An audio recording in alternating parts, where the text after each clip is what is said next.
pessoal. Eu estou aqui, meu nome é Helena Abreu, sou professora de matemática, sou pedagoga e estou aqui para dar continuidade ao que nós começamos ontem, que é o falar sobre os medos da matemática, os medos que não são discutidos na escola, na faculdade, não são discutidos em casa. A gente tem que conviver com esses medos.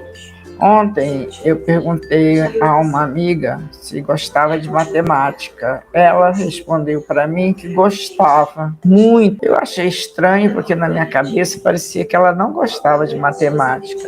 Ela disse para mim que gostava sim, mas se eu perguntasse se ela sabe matemática, se ela aprendeu matemática, ela ia me responder que não. Ela nunca teve um professor capaz de ensinar a matemática a ela. Isso é muito sério, isso é muito sério. Passar mais de 20 anos na escola e não ter um professor, ela, no caso, passou muito mais do que 20, porque ela fez mestrado, fez doutorado, e não encontrar um professor de matemática que ensinasse matemática a ela. Então, gente, nós temos que ter muito cuidado, muito cuidado. Então, nós temos uma grande parte de culpa neste não gostar de matemática. Mas eu fiquei de falar hoje os porquês deste medo de matemática, né? Os porquês. Mas é claro que eu vou falar, não vou falar todos, nós temos várias coisas, vários porquês, eu vou citar alguns.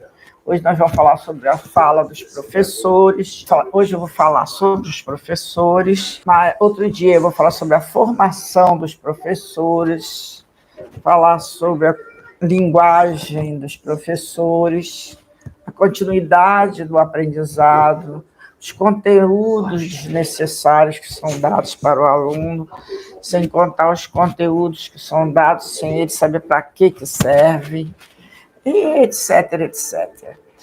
Mas vamos então falar um pouco sobre os professores.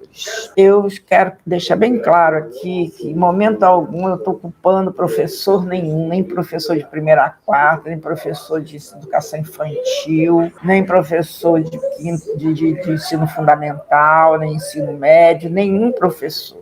Todos os professores não têm culpa. Eles foram ensinados assim. E aí eles transmitem para o aluno como eles aprenderam, tá? Muitos não têm nem tempo de se reciclar, porque trabalha de manhã, de tarde e de noite, que o salário do professor está maninho. Então, para sobreviver, tem que trabalhar de manhã, de tarde e de noite. Então, não tem tempo de ler, não tem tempo de estudar, não tem tempo de nada. Aí, vamos começar pelo professor da educação infantil. Na educação infantil, tem vários materiais que o professor não sabe trabalhar. Uma delas que ajuda muito a matemática é a escala Kuzzi. Se você for lá no meu canal, Helena Abreu, você vai encontrar um vídeo que ensina você a trabalhar com a escala Kuzzi, que é a primeira forma introduzir a matemática para a criança. É a primeira forma de introduzir a matemática para a criança. Ali a criança vai ter, ela pode até não saber os números, ela precisa saber cores.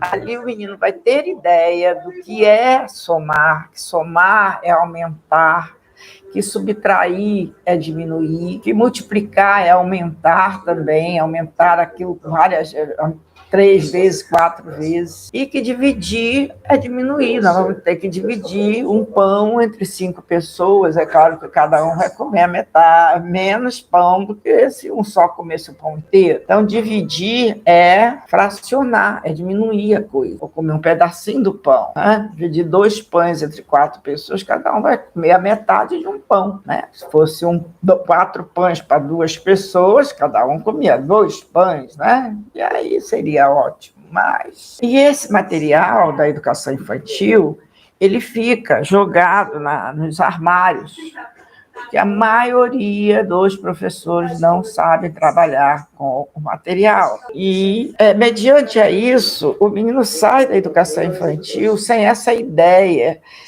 do que é adicionar, do que é subtrair, o que é dividir. Ele sai da educação infantil sem essa ideia. Aí ele vai para o professor de ensino fundamental 1. Aí, como o Vygotsky diz, né? sobre... ele fala muito sobre a zona do desenvolvimento proximal, ou seja, a criança trabalhar com coisas que ela conhece. Ou seja, você quando fala em carro para uma criança, logo vem na cabeça dela o formato do carro, porque é uma coisa que ela conhece. Quando você fala em cadeira para a criança, vem logo na cabeça da criança o formato da cadeira, porque é uma coisa que é real, é uma coisa que ela conhece. Agora, quando você fala em adição, subtração, multiplicação, divisão, isso não é uma coisa que ela conheça, porque lá na educação infantil não fizeram esse trabalho com ela, com raríssimas exceções, mas não fizeram esse trabalho com ela. Que somar, adicionar quer dizer aumentar. Adicionar quer dizer aumentar. Então, eu falo adição para a criança, é um nome para ela, não quer dizer nada. Subtração para ela não quer dizer nada. Multiplicação para ela não quer dizer nada. Divisão, talvez ela tenha uma ideia de divisão, porque a mãe fala muito em casa, tem que dividir com o seu filho, com o seu irmão. Tem que dividir a maçã com o seu irmão, tem que dividir o refrigerante com o seu irmão. Mas essa ideia talvez ela tenha. Mas fica pior ainda essa coisa quando o professor do ensino fundamental 1 chama de continha de mais, continha de menos. Vamos trabalhar hoje as continhas de mais, vamos trabalhar hoje as continhas de menos. E o professor do ensino fundamental 2 fala, nós hoje vamos trabalhar adição. Nós hoje vamos trabalhar subtração. Para a criança, são coisas completamente diferentes. E o professor do ensino fundamental 2 acha que ele já deve vir do ensino fundamental 1 com dominando essas operações. E ele não vem.